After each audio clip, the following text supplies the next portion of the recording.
Welcome to Facts TV News, where everything is true. Jamaica Chamber of Commerce expresses confidence in Health Ministry's capacity to properly monitor monkeypox virus in Jamaica. The Jamaica Chamber of Commerce (JCC) has expressed confidence in the Health and Wellness Ministry capacity to properly monitor the monkeypox virus in the country. This after 2 cases of the virus were confirmed in Jamaica. Acting Regional Director of the Southern Regional Health Authority, Dr. Bradley Edwards said the first monkeypox patient has fully recovered and has been officially released from the health facility. He said the second patient remains under quarantine at home. Speaking to reporters, JCC President Ian Nita says that the introduction of COVID-19 in the country, the Health Ministry has demonstrated immense capacity to keep citizens informed. Mr. Nita says he believes that capacity will be illustrated by the Ministry for the Monkeypox virus. I believe that the Ministry of Health and Wellness seem to be tracking that, and we haven't seen an outbreak, so to speak. But of course, we have to, like any other potential threat from a disease standpoint, I think we have to be vigilant. And the Ministry of Health and Wellness has in the past demonstrated the ability to properly monitor and get on top of these situations, and we fully expect that they are watching it and will keep us informed. Education Minister Favor Williams says all Jamaicans must show interest in the education sector for better outcomes to be achieved. Education Minister Favor Williams says it is important for all Jamaicans to have some interest in the country's education sector so better outcomes can be achieved. Speaking with reporters, Mrs. Williams noted that although the government is collaborating with various stakeholders to ensure that the nation's children excel academically, this partnership should include all citizens. She explained that without a thriving education sector, the country's economic and developmental future could be adversely affected.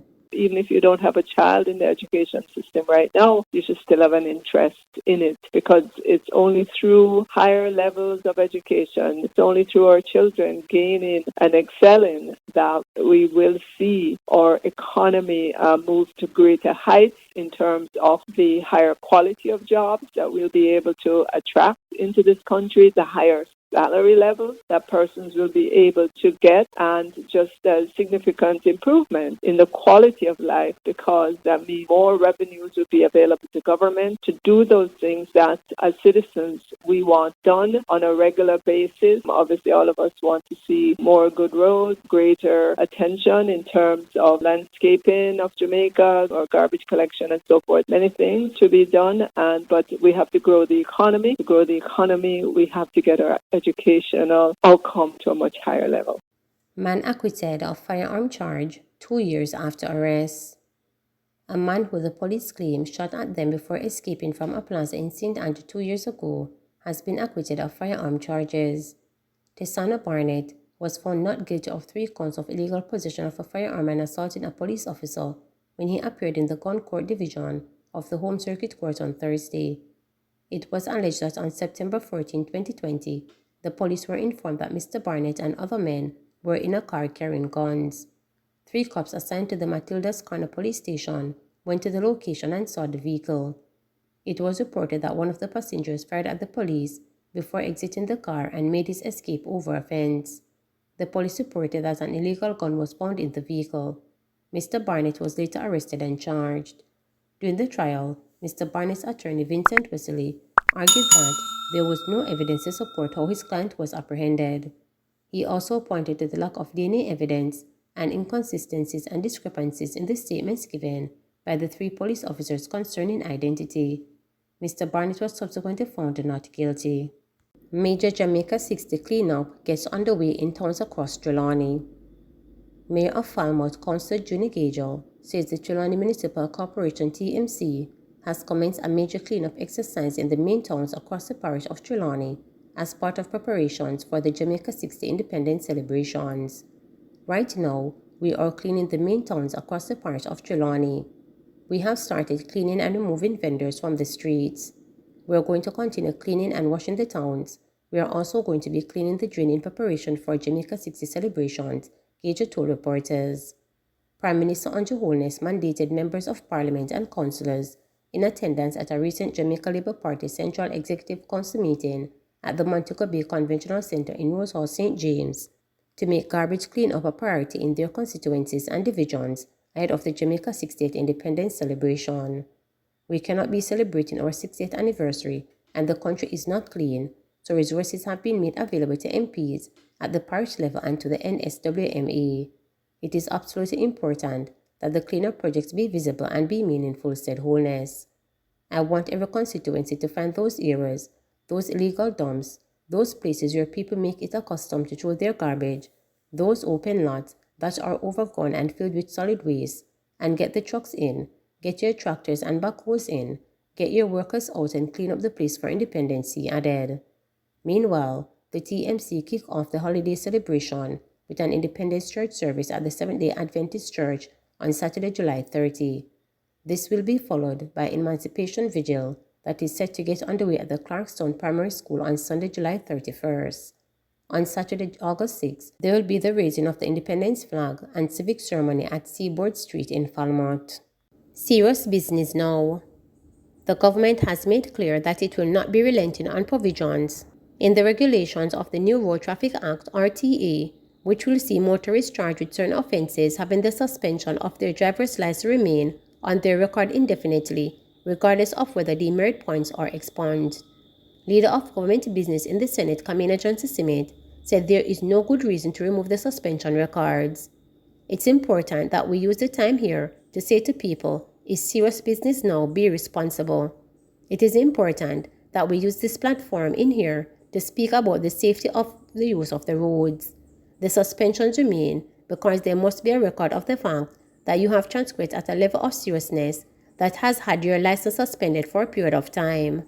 So even though you return to zero on your demerit points from small offences until you reach a point where your license is suspended, the fact that you have reached that point cannot simply be removed, she stressed during the debate on the regulation of the Road Traffic Amendment Act 2022 in the Senate on Friday. We don't know who was injured, where was made in the incident, what damage was inflicted, causing cost to other taxpayers, what community had to do without light because they lit down the post, but we know that there was a serious enough infrastructure or accumulation of sufficient repeated infractions to result in the suspension of a license that remains in the register. I don't see a rationale for its removal from the register, she argued. Demerit points on license will expire after 15 months, as long as less than 10 points are earned during the period. However, Island Traffic Authority can order training or retesting for motorists whose licenses are suspended. After the suspension period, those demerit points are to be expunged according to the regulations. The death toll from fatal collisions between January and Thursday, July 28, reached 281 from 245 crashes. On July 5th, the House of Representatives approved the 299 clause regulations, which detail the schedule of offences and fines under the Road Traffic Bill. Stakeholders from various sectors have been clamoring for the regulations to come into effect since the Road Traffic Act was passed in 2018, revised in 2022, to effect new minor provisions to enable accurate implementation of the regulations. 4 years later, the provisions, which are needed in operationalizing the law, are before Parliament, but Transport Minister Ardi Shaw has indicated that not all sections of the law will be brought into operation immediately. He said institutional arrangements have to be placed in order for new provisions to take effect. A phased implementation plan is being finalized with key stakeholders, Shaw added. Shaw warned that traffic violators will be pinpointed through the use of cameras and that motorists will be ticketed electronically for offences such as speeding, disobeying traffic signals, and operating unlicensed and uninsured vehicles. Where traffic offences are detected remotely, the owner of the vehicle will receive the ticket, he said. Amendment to the Transport Authority Act has also been made as part of the implementing the RTA. 16 killed on the nation's street during the week of July 23 to 29, says RSU. 16 road users perished in motor vehicle crashes during the one-week period, July 23 to 29, pushing the overall death toll on the nation's road to 281 since the start of the year. This is according to the latest weekly statistics revealed on Friday by the Road Safety Unit RSU. 4 of those killed during the week were female and 1 was a 12-year-old male, the unit said. There were also 4 motorcyclists, 7 passengers of public passenger vehicles, 2 pedestrians, 2 drivers of public passenger vehicles, and one passenger of a private motor car among the victims. According to the RSU, the 281 road fatalities since the start of the year have resulted from 245 fatal crashes.